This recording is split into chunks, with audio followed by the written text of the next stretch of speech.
Next, we have here, sticking to Netflix still. Obviously, Netflix is one of the biggest streaming platforms in the world. Lagging behind is still Disney Plus, but they're trying to make headway. That's why Disney has been acquiring, a lot of big popular franchises from the MC. They own MCU. You have Star Wars, and then leveraging that and to varying results again with regards to focusing on releasing their films, big films, on their streaming platform to be able to entice more subscribers that would use their platform over going to the competition, which is Netflix here. But what's interesting here, Netflix doesn't provide any insight as to, if you look at their dashboards, whether the film is doing well or not. It's just there for you to peek, to watch, and then that's it. Now, obviously, feedback from consumers or viewers is always important, but obviously, if you're Netflix, you want to keep it a close guarded secret in terms of the data that you were willing to share. Shout out to Amazon. I'm sure Google does that also, even Facebook. Those big tech companies, once they have the information, they rather not share all of it, or even very too little, and it's somewhat subjective still. But here, obviously, with the competition over Disney's Plus, so it makes sense for Netflix now to provide some more information as to how certain contents are being accepted, viewed by the viewers here. So let's see here. So obviously the goal here is to understand more if certain films that whether Netflix produce or showcase is doing really well. And obviously not all of the exclusive Netflix films or content, like in this case now, would you say the Red Notice film, if you have watched it, would you say it would be a big blockbuster hit? Obviously, it has the big names that here. You have Ryan Reynolds, you have The Rock, you also have Gal Gadot here. But in terms of the story here, I wouldn't say it would be a big hit here. But since it's only showcased in the streaming platform, I would consider it would be a big hit here, and a lot of people would watch this film. And they've invested a lot of money here. I think, what was the amount they spent? In the north of 100 million, less than 200 million, I think. And I'm assuming majority of that expense went to the stars themselves. And again, at the end of the day, regardless of the star power, is the film a great one in terms of story, character development, and the overall presentation here. And again, sad to say again, they tried to, at the end, try to showcase that there's a hint of a sequel here. So I don't know. It would depend if how it does well in the platform here. So let's see. Let's take a closer look.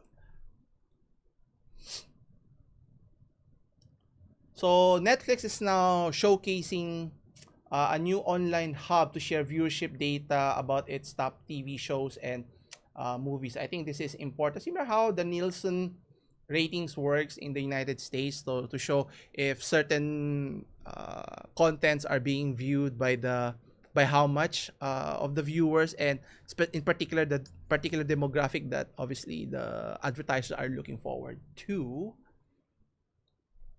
And what's interesting, it only comes after years when the streaming giant revealed only selective audience data. As I mentioned, they're being protective of their data, and obviously they have the right to do that. But at the end of the day, if you give more information and you're more transparent with your audience, I mean, if you have a great product here and with proper marketing, I mean, people would support it, right? But if it's a terrible film or a terrible show, no one would watch it.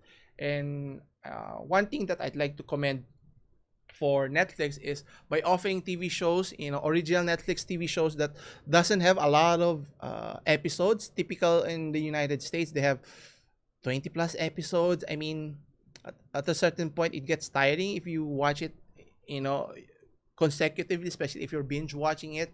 But obviously, at the time when they originally aired those shows, you can watch it throughout the year, so it's not as stressful in a sense. So I mean, even I currently watching the Criminal Minds TV series, I watch it in spurts if I have free time and doing leisure activities. Then I will watch it in certain parts, and that's why I would watch the whole bit. I would skip if there are boring parts in the stories, which I don't know if you others watching now do the same thing as well.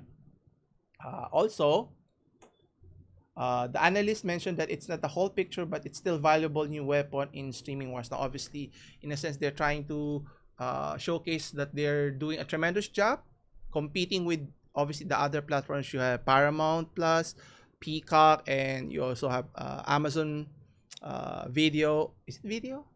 And then obviously you have Disney here as the main competitor here. Uh, So it's nearly 10 years. Netflix has reversed course in their policy of sharing the information, as mentioned, by sharing public viewership data, which I think is important here. And just to show here, it's not just showcasing what are the trending films that people are watching, but also how much people are watching of that particular, what do you call this, particular showcase. I think there was a film that they made was a big flop. It was comedy. Let me see. What was it? Crap, I forgot what film was it. Let me see here. Comedy. Do they have comedy? I think it's Super Force. I think. Keep forgetting what. Crap, I forgot what the name of the film was. Crap, I forgot. So meaning not all films that has been developed or produced by Netflix did really well. Now obviously you don't want to highlight that. You wanted to highlight films that did really well, or TV shows that did really well, like in the case the Stranger Things series, and what else, you also have The Witcher, and obviously not everyone is liking the other series, but the Korean Squid Game is another one that people enjoy. Well, actually I enjoyed as well. So you also have Squid Game. So it's, if you look at its sharing, it commanded a 1.6 billion hours of viewing in the first month alone. So you could just imagine its popularity. That's why when we discussed the ISP provider in South Korea is trying to sue Netflix, it was kind of funny because it's not Netflix's fault that the show was that popular in South Korea, and maybe their pricing was not, and maybe their infrastructure was ready, capable of handling the load of its popularity here. And my question here is, if it's a successful, will they be able to capitalize on it? Obviously, investing in several TV series, not just in the United States, but in other parts of the world here also.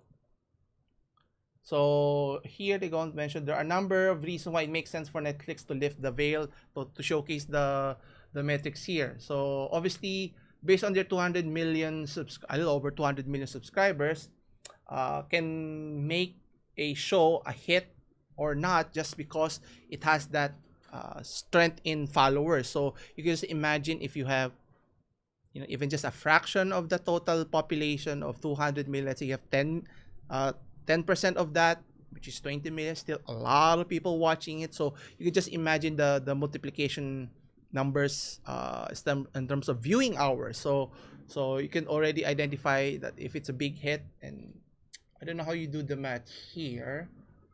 What, 1.6 billion hours divided by the, let's see here. So if it's, so how many episodes did they have? I think they have 10 episodes. Let's assume there's 10 hours there, right? So 1.65 billion. Oh crap. 65 billion divided by 10 hours. That's a lot of people. Is it 10 hours? There's 16 billion? There's just something wrong. 116. 16 billion people? it might be because there were repeats of watching it. Similar to my case, I watched it the first time around and then I rewatch it for a second time to see if there's anything in the story that I missed. And there are parts that I did enjoy more, so I wanted to watch it again. So again, it just goes to show you in terms of viewership, the number of subscribers, gives you more insight as to which of their films or shows did really well and makes a compelling case rather than hide it. That's why I love what do you call this? I love the movie industry in terms of the films being shown in movie theaters, because it's out there in terms of how many tickets were sold, so you all know already how many people watched the film in terms of its revenue. So it's very difficult for movie makers, studios, or in this case streaming services to hide those numbers, and it's very transparent. If people watch it, you'll see, in the tens of hundreds of millions of dollars or even billion if it does really well. That's why, considering the MCU franchise, after the Avengers Endgame, as we've discussed in the past, now after that you can see Eternals, it's not doing real well. What do you call this?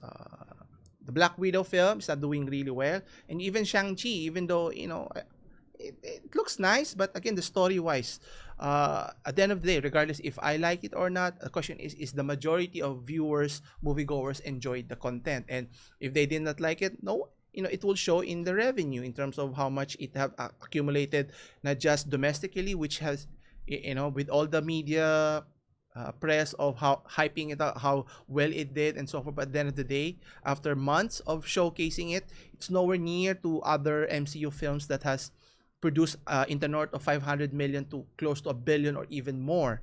So at the end of the day, being more transparent, I think, provides a more closeness with the relationship between the streaming services as well as the movie goers as well here. So people, would know and actually support if there's certain contents that a lot of people are watching, and I would be curious enough to see, maybe this is it. Like how the Squid Game was. It was that popular. I wasn't interested at the beginning, but when I started watching the first one and this next one, then obviously I have to finish the whole series, and then I watched it the entirety, right?